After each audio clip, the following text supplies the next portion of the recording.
Hello and welcome to my stream of Making of Merle. This is a stream where I record my process of making Merle, a game character for Grey Skies Dark Waters. Last session, yesterday, we went through the process of creating the base shapes for her sweater and her jeans. After going back and forth with the devs, I realized that she's going to be standing outside 100% of the time, which means that we're going to be making her jacket, which pretty much will cover up the sweater. So this is going to be making of the base mesh for the jacket, and deleting of the work not deleting, of course, we never delete anything, but which will kind of make the work we did last time on the sweater more or less obsolete. So that's fun. But hey, we learned something, we had some fun. And it's really the process that makes me happy. So I'm probably gonna go and in the end I'm probably gonna delete the arms but keep the center part of the sweater, the torso, since I'm thinking I'm gonna have the jacket a little open like this. It's gonna be one of those mini cute little girl jackets, kind of fluffy and warm. Super preppy, which is going to be fun to model. Now usually I would go about modeling something like this in Marvelous Designer. It's got a really awesome inflate function where you really just put seams along the seams, basically make all of these different layers and then inflate them, which would pretty much there's no better way of doing this than doing it in Marvelous Designer. But since I like a challenge and since Marvelous Designer is expensive, even the indie license, I think it runs at $60 a month, and that's more than my Substance, my Adobe, all of my other licenses combined. I can't really justify shelling that out. So while I could, at work, I definitely plot this in through Marvelous Designer. We're gonna see what kind of a challenge we can do by pulling this through ZBrush and generating a completely base mesh in ZBrush for this jacket piece. Now, let's see, I forgot how to zoom. Okay.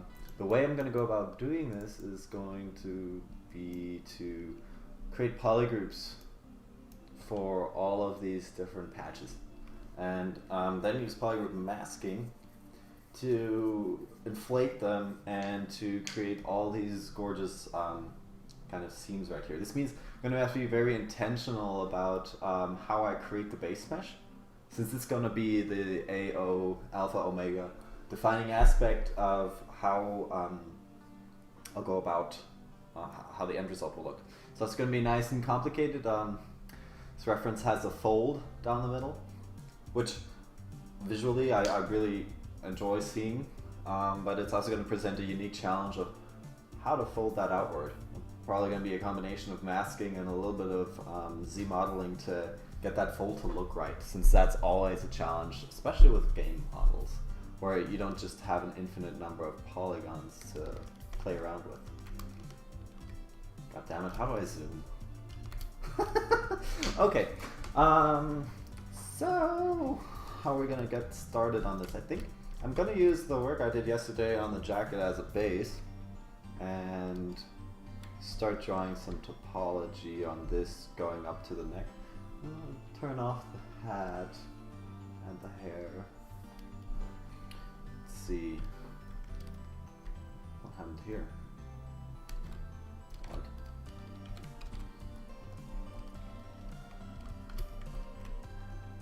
Yeah. Has subdivision levels, so that's not optimal. I'll just put it on the body. Let's see, how are we gonna do this? I'm just adjusting the shape first. Right now I'm just concerned about getting this topology perfect, so better to make one idea too much than three ideas just start, since this requires some very careful planning. Gonna model it. I think I'm gonna model it zipped up. Actually, well, not actually zipped up with the zipper, but is there even a zipper? Oh, the zipper is right here. a low-res image. Maybe I'm gonna have to see if I'm actually gonna model the zipper, but it's definitely gonna be a last-minute kind of a detail touch, since deforming it, including the zipper to get that fold would just be a pain in the ass. Just not worth it at all. So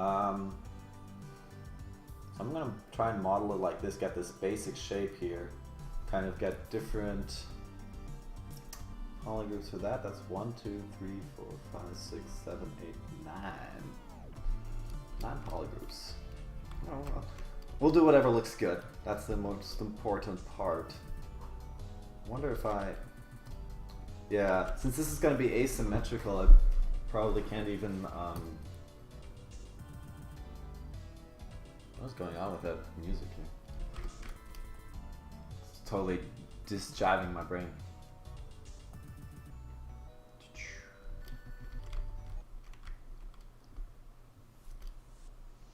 There we go. For some reason, it seems that it's projecting it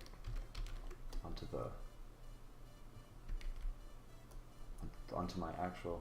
See, usually, unless I have ghosts on, yeah, it'll put it onto the. Okay. For some reason, it was projecting the topology brush right onto my base mesh. While usually, unless you have ghost transparency on, which is right here. See here, it's putting it onto her base mesh. But if I don't have that on, then it's still putting it on the base mesh. That's really odd. Oh, that's really odd. That's really odd. Mask everything? Huh. I think I just learned something new. So if you've got something masked, it's only going to project the topology brush onto the unmasked portion. It's really interesting. See if I can ever use that. So, God, that first step is always a bitch. Guess I'm just gonna have to just knock it out. Topology brush is definitely not behaving as nicely today. Okay, so I want to have the proportions to be right above where you would usually see the jeans. And then, well, she can't have her sweater tucked in, so I'm definitely gonna have to keep the bottom of the sweater. I'm thinking about here. And then, let's see, it's gonna be on the neck, so here, that's just too much. And like right here for the very top, tippity top.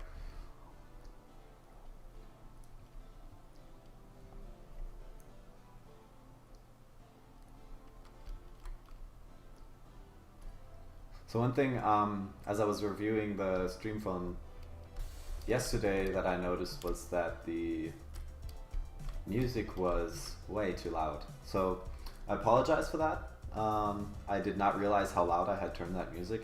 I couldn't hear the mix with my voice while I was recording, and I think I actually played around with the volume a bit and completely fucked up any progress I made while preparing the mix. So apologize for that. Definitely going to be more conscious about that today.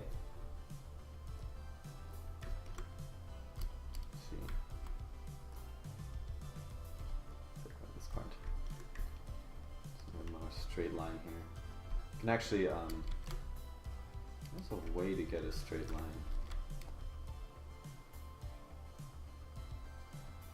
Oh.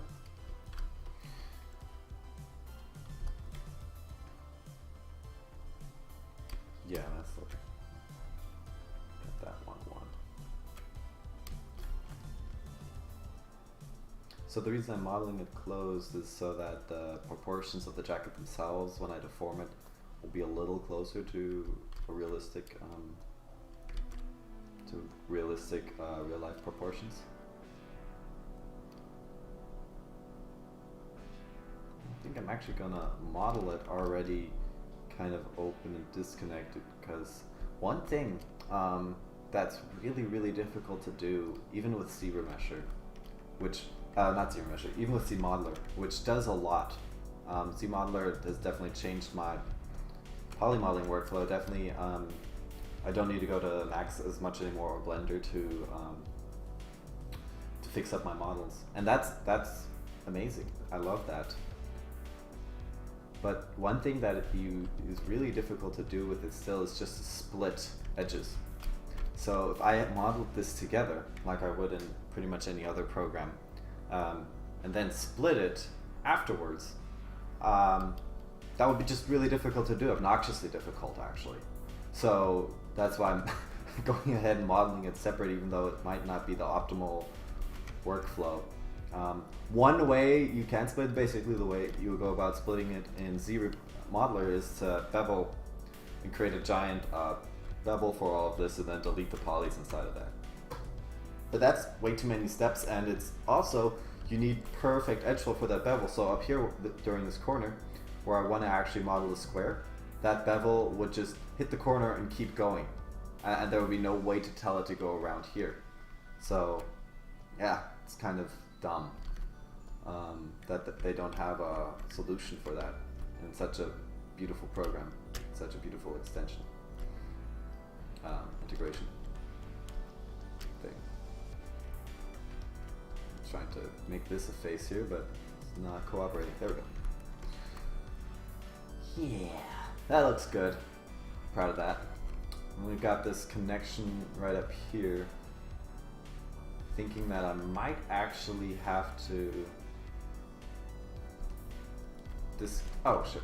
That's one thing that always scares me a lot when using this topology brush, is just if you go and you hold Alt and you go into an empty space, it deletes everything that's not connected to an edge. So all of your free-flowing lines are just going to disappear. And if you don't notice that you did that because you're all zoned in right here, and then you suddenly do this and you just don't notice it because you're in the zone, you can lose a lot of, you can waste a lot of time. Definitely, if there was a way to disable that feature, I would go for it. As far as I know, there isn't though. Now, the next kind of defining aspect of this jacket will be to get the seams on the arms.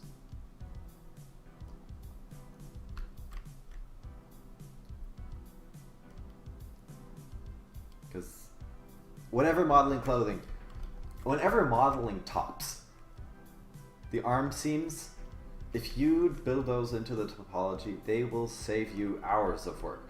Because you can never get it as perfectly straight hand modeling something. You just can never get it perfectly straight hand modeling something as when you model something into the topology and then use some edge loops or some poly group masking to get that perfectly round edge. This is one thing that I've learned making a lot of more realistically oriented character models. Said that is an alpha omega. Let's see, we've got like, probably gonna make this one a bit smaller later on. But since the sweater we modeled was a bit of a baggy sweater, and this jacket is not quite as baggy, I'm gonna pull it up later on so that still kind of have only the same amount of sides here, since they're gonna be spaced pretty evenly. Now, what I'm kind of curious about, and this is where I think the reference is also failing me a bit, is unfortunately I couldn't find a picture of her lifting her arm. Somehow clothing companies don't care about that as much as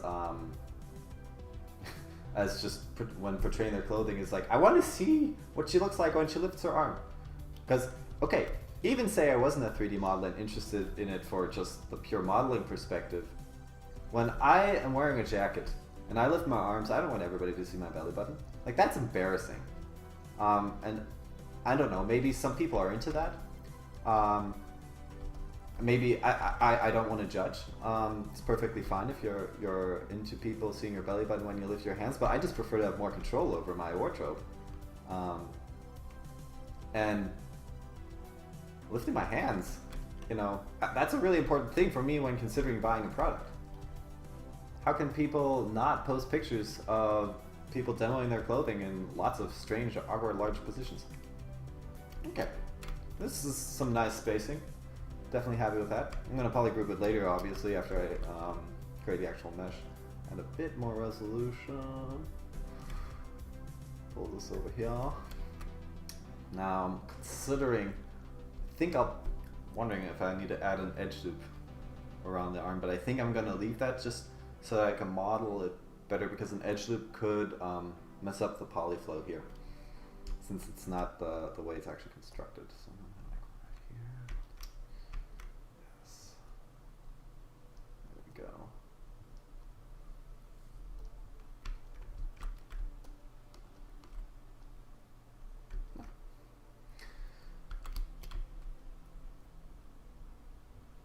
Yep.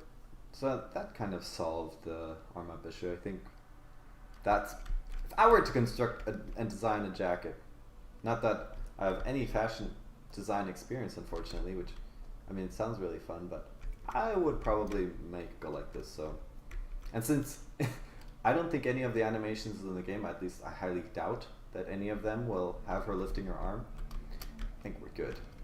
So even if we kind of are BSing this a bit, it's just part of the job. I think when I started out modeling, I always work kind of with the assumption I get a picture and then I'll make a 3D model out of it. Like, that picture will have all of the information I'll need to make this model. But the more you model, the more you realize that you can never have enough pictures for your model, because the 3D model has an infinite number of viewing angles, and no matter how many pictures you have, it's not going to compare to how many ways people are going to be, and from how many angles people are going to be able to view your model. So there's never, you can never get too much reference for work, for commercial projects. This obviously isn't a commercial project. It's a, I think, a 5K Kickstarter or something like that. But for commercial projects, I will spend a day just gathering reference, and it saves time, which seems kind of counterintuitive, I think, to a lot of people. Let's see, how's that happening? So she's got kind of a seam here, and then it's got a bit of a triangle shape here, so it's cut together like that. It's going to be really interesting to see how that works out. I'm just going to make it a quad because I'm anal about quads. And ZBrush hates tries. Let's see. I don't like how that one's spaced. I'm just going to take that centered a bit more. Yeah, that's definitely speaking to me a lot more. What I'll probably have to end up doing, and I'm honestly not quite sure. Oh, there's an edge that we're gonna have to insert. Da, da, da.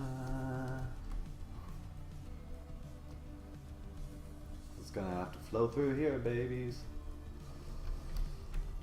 There we go. Yeah. Then we can take this down here. Luckily, this is not a checker pattern jacket. If you're trying to model checker pattern topology, it's just hell, because that's the purest form of retopology, is that goddamn checker pattern. Let's see, and then she's got one more horizontal line going across here. Now, how are we going to model that shoulder part? Let's see, it's going, I think it's actually, seems to be starting like going all the way up like that. Then we have another quad here.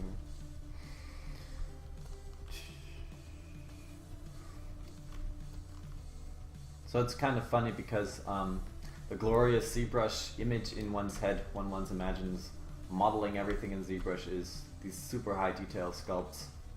And the problem with ZBrush is that super high detailing just goes so fast, and creating base meshes doesn't go any faster, so you're just left with creating the base mesh for 90% of the time.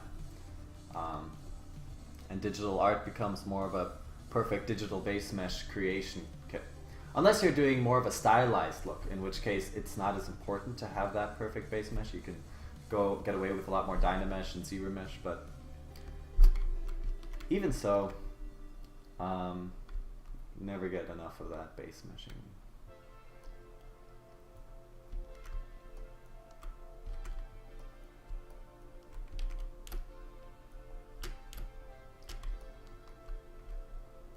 trying to do is just delete that one separating edge.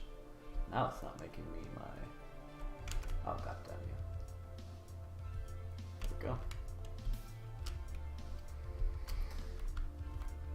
Yeah. Something good.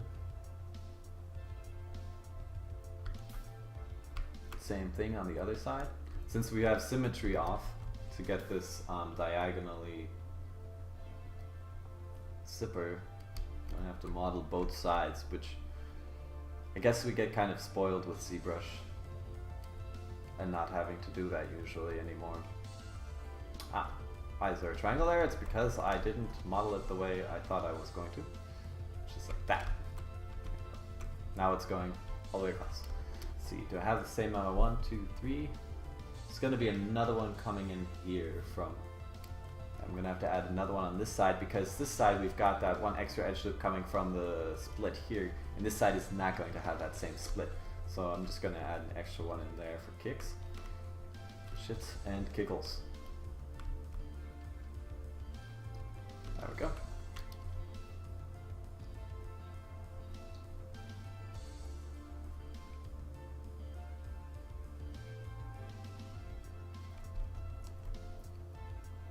Squish this one in a little bit more and then get this one in.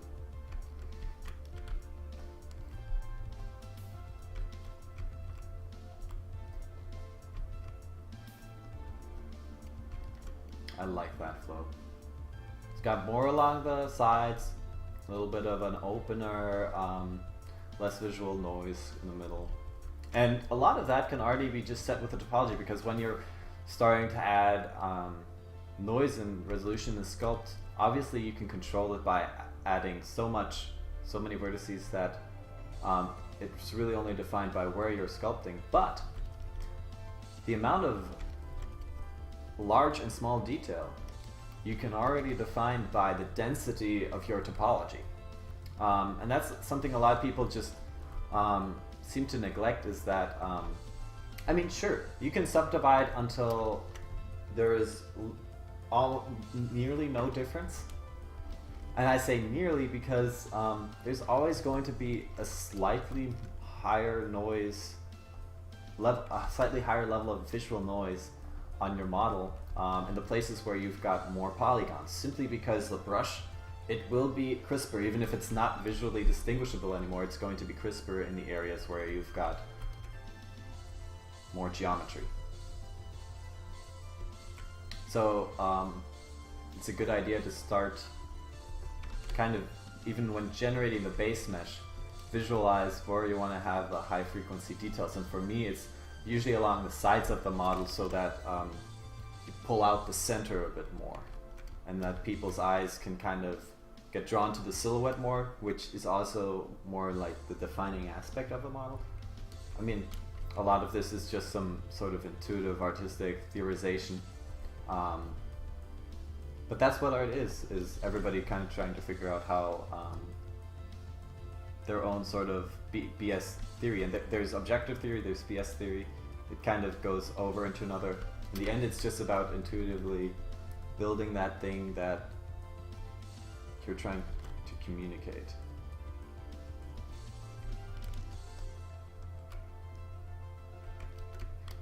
In my honest opinion, obviously I'm no expert on art theory.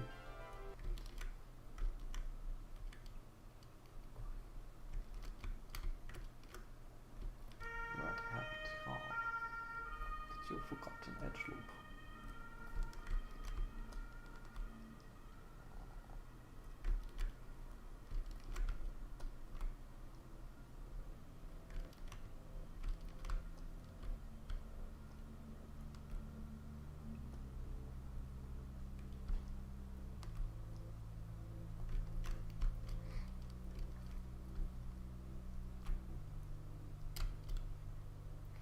So we've got this part, which is gonna be kind of flowing to the side here, and then it seems to be pretty connected. So I kind of got that modeled in. Let's see if we can. Now, as during the last section, I was talking about how the topology brush works. a little bit, and if we've got too large, I'm gonna say edges in this topology brush, if I'm gonna draw through here, it's not going to snap, because this is actually going from point A to point B, and it's not got a vertex to snap to each of these orange and black parts or lines, and you're going to, like, I could get it to snap here, but it's not going to snap through the middle, especially if it's going through the mesh like that, because if I'm drawing a line here, you can see it's nowhere near connecting to that mesh.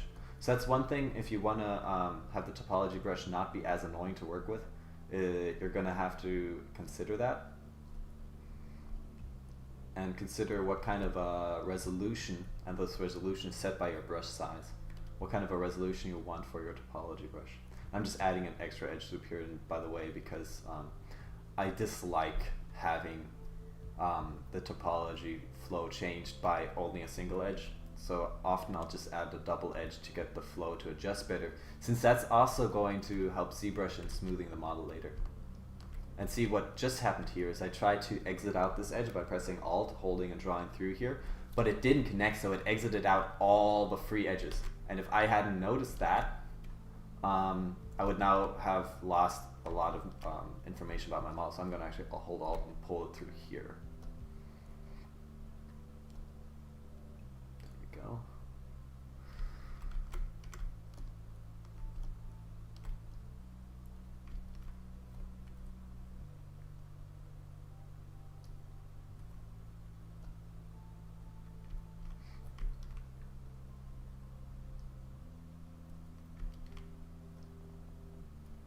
Another kind of a complicated part is when you've got several layers of material going on, to see how that's going to handle itself.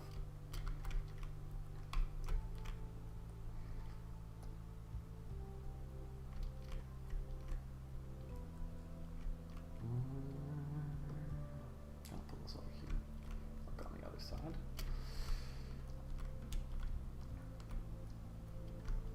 Go, and then we've got that diagonal coming from here. Zoom.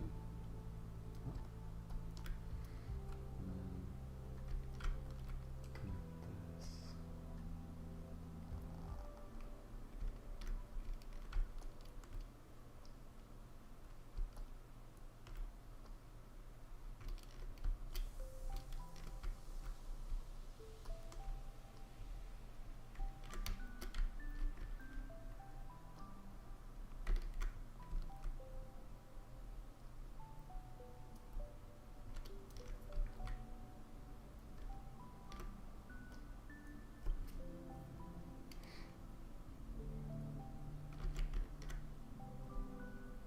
Kind of getting lost in the trance right now.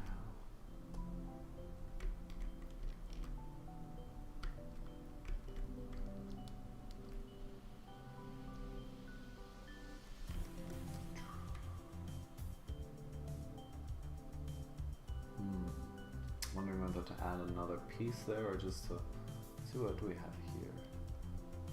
This is going to be one poly group. 1, 2, 3. 1, 2. Yeah, we should add one more line.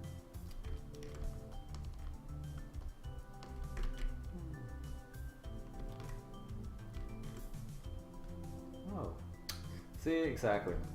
This is where it's going to be building a problem. I'm just going to connect it here and then smooth that out later on. Got that going all the way through here. Yeah, we can add another edge. And now we're going to be just about finished with the vest portion of the jacket. And it'll only be a matter of connecting up the arms. See, and those arms, they seem to be pretty evenly spaced all the way throughout. That's going to make things easier on us. What the fuck? Are you? Oh, is it? Yeah. This is unfortunate. It's not going to be doing the corner search algorithm, so let's see how we're going to do that. I'm going to start making some loops here. Kind of make one big one for the elbow. Kind of hope that deforms correctly.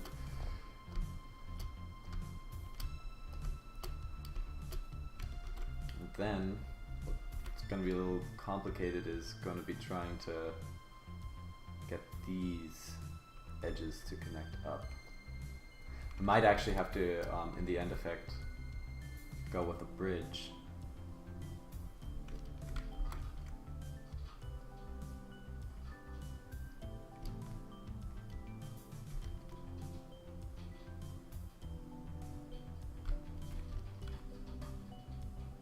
So we've got, it's gonna kind of draw it as a reference. It's not gonna connect because of the space difference. But that is something that will be really easily bridged with a zebra mesher. So we've got this one going here, this one going here, we've got one more line. This is gonna be, the arm's gonna be, hopefully, try and get that to be a bit of more low frequency detail, but the amount of edge loops I have might not allow that.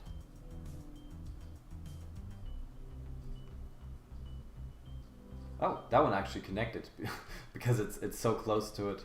Actually going to kill that line so that I can get a clean, actually, it's a good orientation line, I'll kill it later. There we go. Get this one here.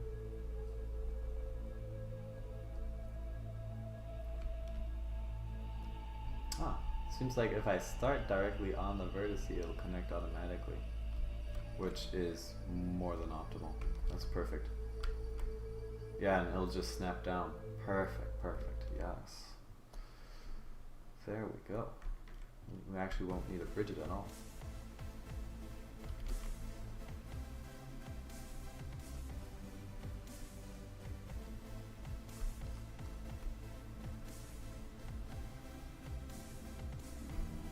But we'll probably go ahead and add some extra edge loops.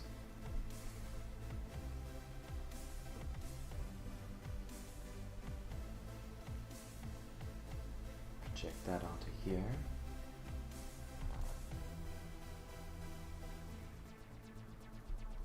And one more.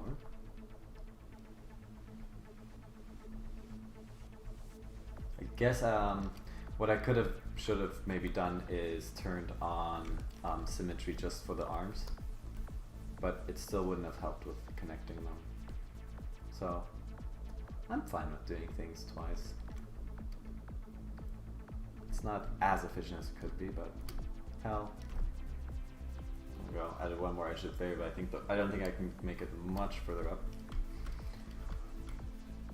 Same thing on the other side. See, we've got 1, 2, 3, 4. 1, 2, 3, 4. And another 1, 2, 3, 4 on the forearm. 1, 2, 3, 4. Let's see, I'm probably gonna unmask the arms and then smart resim it later on in order to be able to sculpt symmetrically. Because while it makes sense to sculpt the torso asymmetrically, it's just lost time to sculpt the arms with using that method. That way.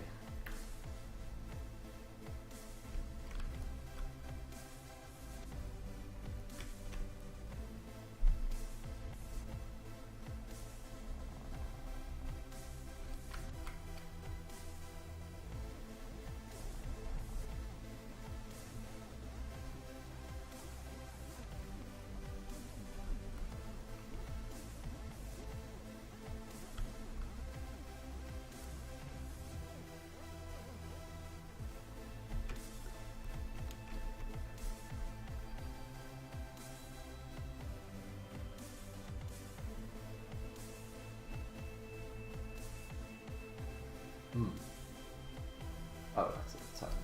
Huh, it's already connected that.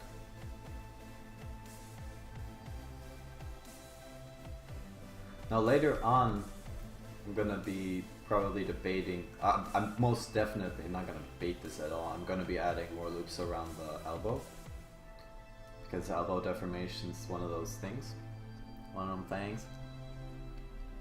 and you don't want to ignore that. But for modeling and generating the base polygroups, it's not going to necessarily help me out at all, especially for the T-pose. And I might even be lazy and let our animator or rigger do that and let them just add the exact amount of edges they need there. Okay, so here we go. Let's do a quick test. It seems like something not connecting here. Oh right, I need to go through here. Oh, I see, I see. This didn't connect that one correctly.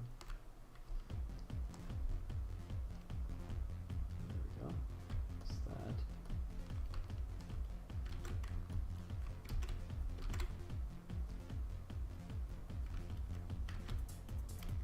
And something's not cooperating down here either.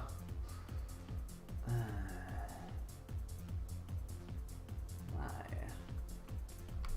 If I just redraw it. Okay. Maybe I just have to do that with this one as well, huh? Nope, that did not help.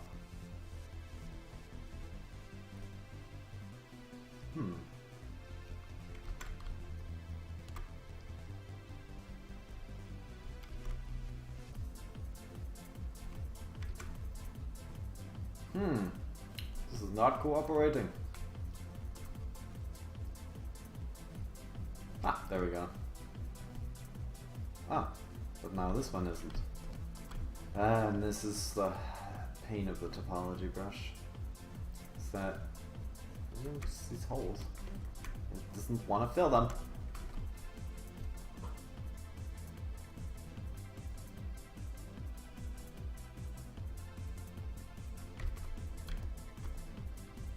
But with enough patience, it will bend to my will.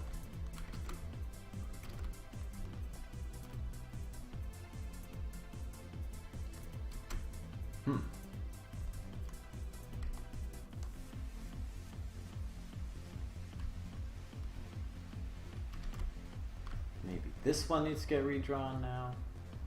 Let's see. Ugh. Okay, try redrawing this one. Nope. Come on. Okay. Make it smaller. Sometimes that helps. Oh, I know what's happening. I know what's happening. This part here. No, that was fine.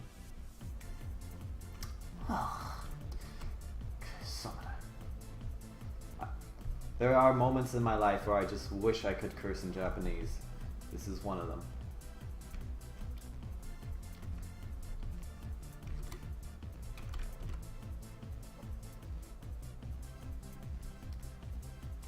God damn it. Okay, I guess I'll just have to do that in zero measure.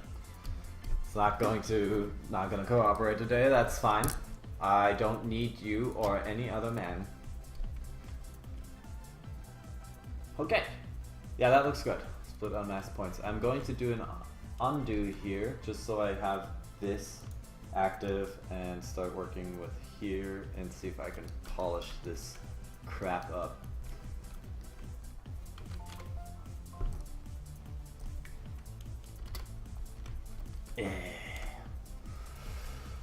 Close.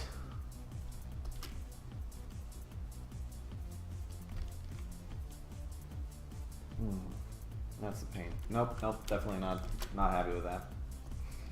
Gonna go back up here, see if I can fix this up. Huh. Oh, nice! With the something that I completely forgot is that the Z-Remesher brush can now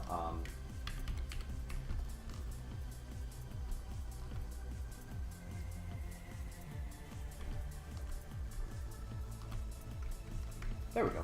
Gotta fix that. The Z-Remesher brush can now actually also edit curves.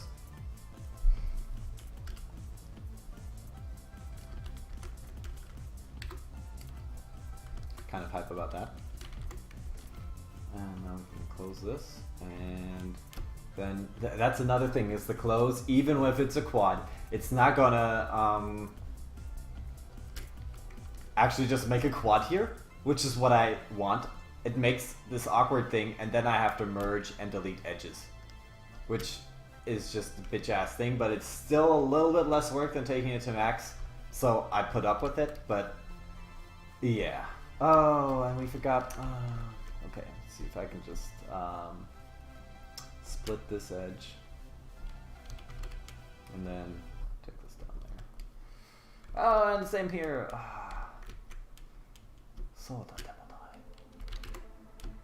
I have no idea what that means. There we go.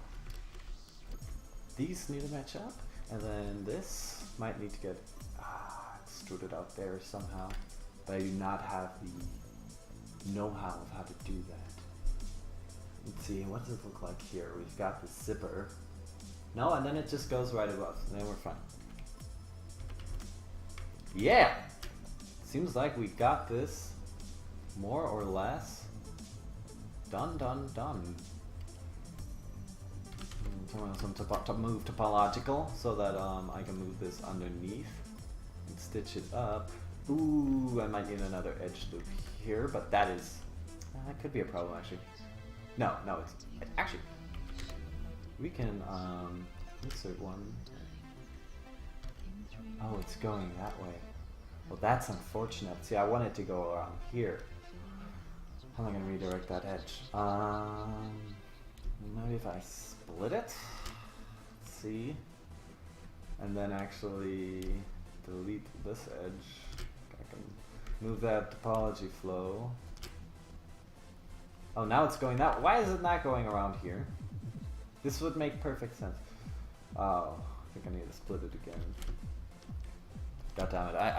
I should save right now because ZBrush also loves to crash when I'm doing things like this. Split around here, maybe? No, that's just gonna, no. And I don't want another edge along the side because that'll be asymmetric. I really want to take it along here. So what I think I'll do is I'll actually go in here and draw this in manually because I have decided I need this, and when I need something, I need it. And I need this edge loop right here. And I want it to go like this. Actually, no, that's fine. That's anything else. It's just gonna make a nicer flow. And then we make our quads.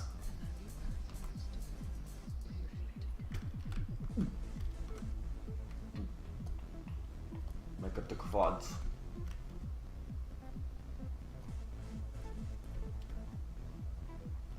Yeah. Also, there was this issue. Gonna have that fixed up. Not gonna be able to fix that hole. But okay. Click with my mouse button. And split on mass points. Go.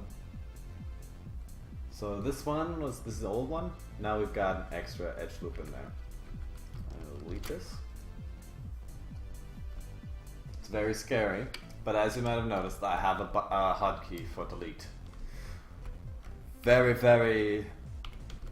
I have lost a lot of information, a lot of work with that hotkey, but it does save a little time because I'm dumb and reckless. I keep it.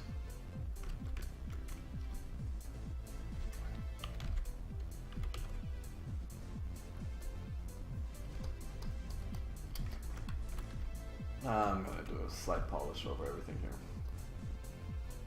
Ah, way too much. Holy figgy hole. Shit! Oh, I thought it was not doing the polish. And also this stupid close hole. Maybe there's a nope, there's not.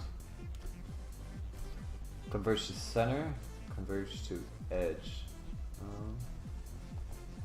Optimal curvature. concave hole. Oh.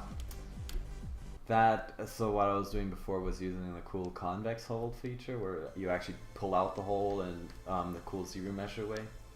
And now it does build me kind of a quad. Not entirely, but kind of. Let's see if we can just do a really... If you change this, it's a different polish algorithm, and this one's not as aggressive. So if I just... It's still... Maybe I can do a polish, just kind of click on that. 0.1. No, it's not. It does not want to. 0.001. Okay, so method number 2 is to go over here and actually make a morph target of what it's like here, and now to do a polish, and now we're going to morph a little bit here so we have just a little bit of polish.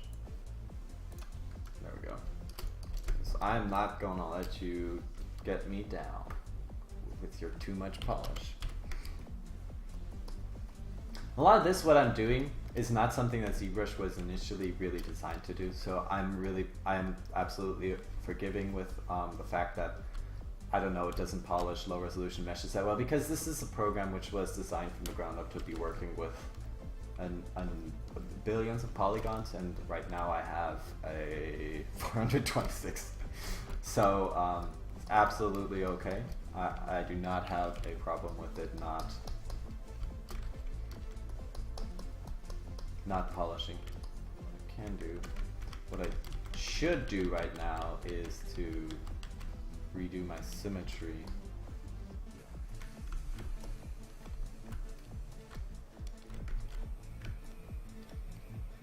So you can add to your masking while topological masking by pressing Shift.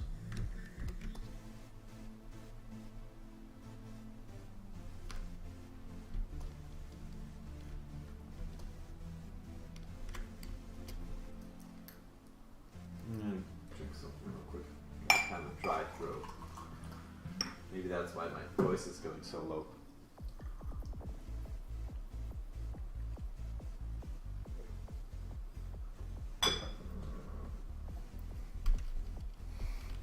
Okay, so what we want to do is see if we can, and this is going to be under deformation, do a smart resim. 0 symmetry points found, damn it. Resim. Nah, I think it's just too different right now.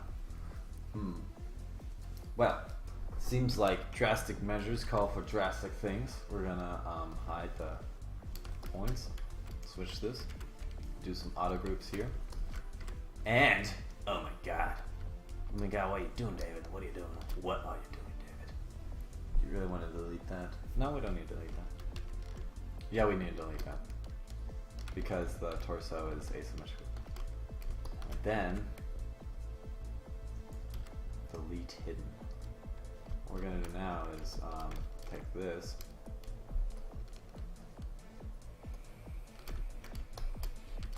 group this,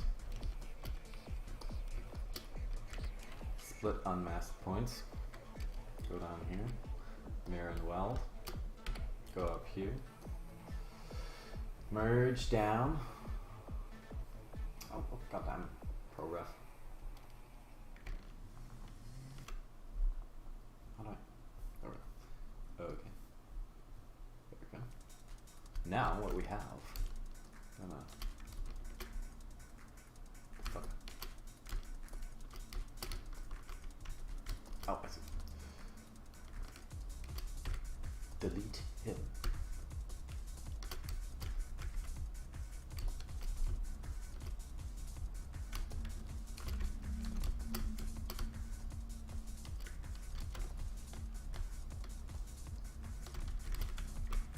Go ahead and delete these. And now I know there is the bridge, 2 holes. Voix! Voix! The power!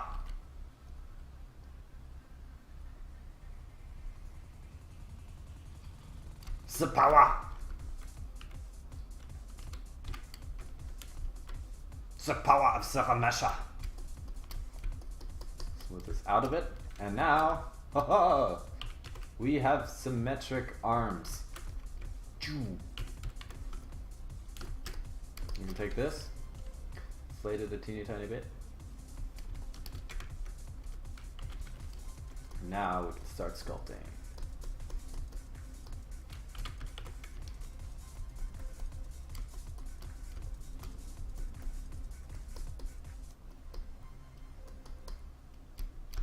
Now, I'm gonna turn off the sweater for this, since I don't want it to be subconsciously influencing my visual intuition.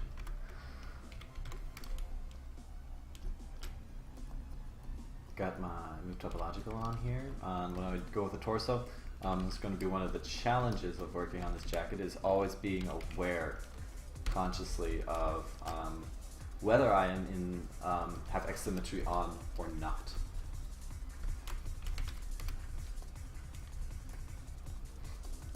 Let's see, what does these shoulders? The shoulders are still pretty. Oh god, that's a lot of smooth.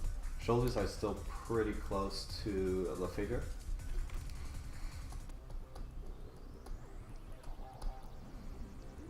This is gonna be pretty close too. Gonna be pretty line on top of that bob.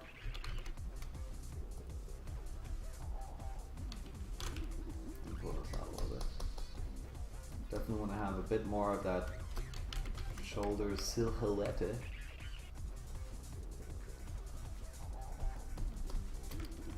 And on the next step. Oh! Looks like we are gonna have to split this mesh after all. This is a fake zipper. What the hell is a what the hell is a fake zipper doing in the oh, that is so no, that's not a fake zipper. That's I see how this is working. That is not a fake zipper. You zip it up. I actually have a jacket like this myself. I mean, it's not white and fluffy. It's a leather jacket, of course, like a biker jacket. And it's got a zipper on the side, and then it goes over. And this kind of a jacket is designed so that when it's open, you've got a little bit of an extra material in here, and you can have this gorgeous fold back fold. It's actually part of the jacket design. So. What I'm going to go ahead and do is model this part of the jacket separately and then try and stitch it onto what we have here. So I'm actually going to be modeling that underneath. I'm going to delete all my curves and build some more topology. So this is going to be I'm going to make an edge loop here. Going to bridge that over to the other side. Ooh, it's going to be a bit complicated here. But we can weld these points. That should work. Yep. And then we're going to have a disconnect here. Yeah. Yeah. And this is going to come down and kind of fit her figure like that. This is not going to take as long as the...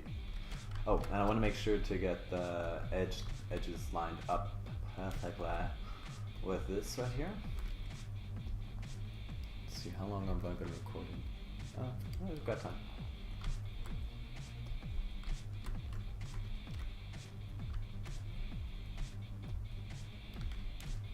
A little bit of a smaller thing here. Oh. Okay, well... I'm gonna actually be modeling this fold right into here. This is where I want it to fold. Be pulling this over back. Grab 1, 2 right here. That's where we're gonna attach it. Yeah, this is looking good.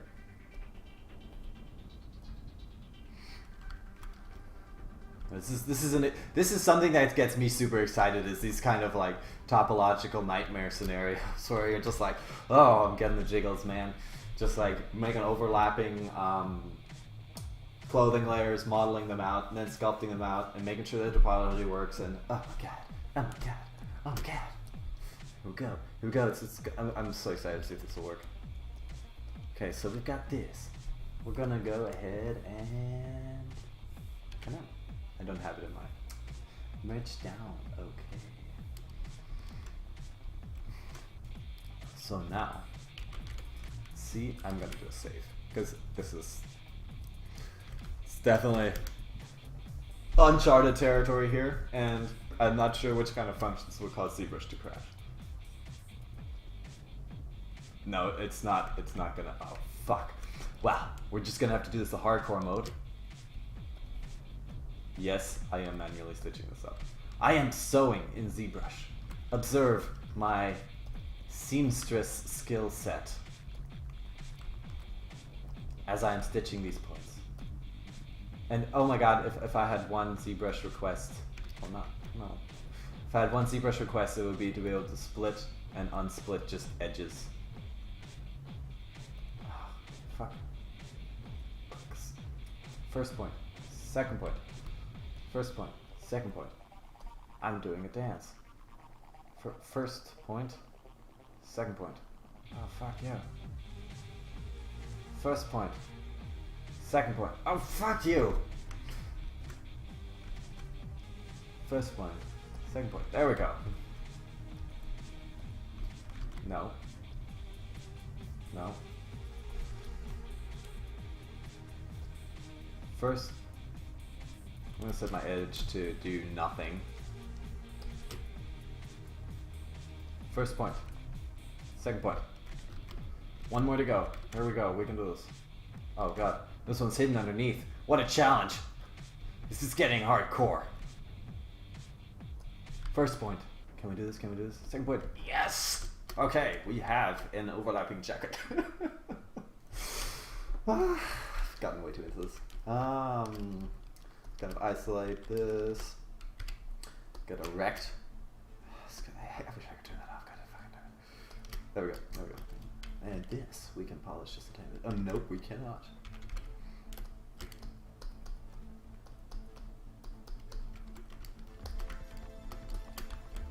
Okay.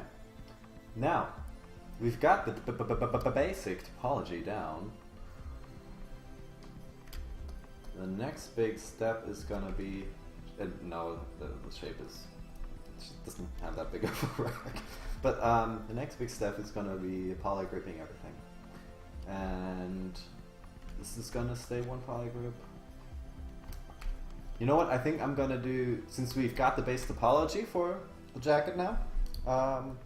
We're gonna take a break, and in the next session we're going to be polygrouping, shaping, and preparing that mesh for detailing. I'm gonna see you after the break.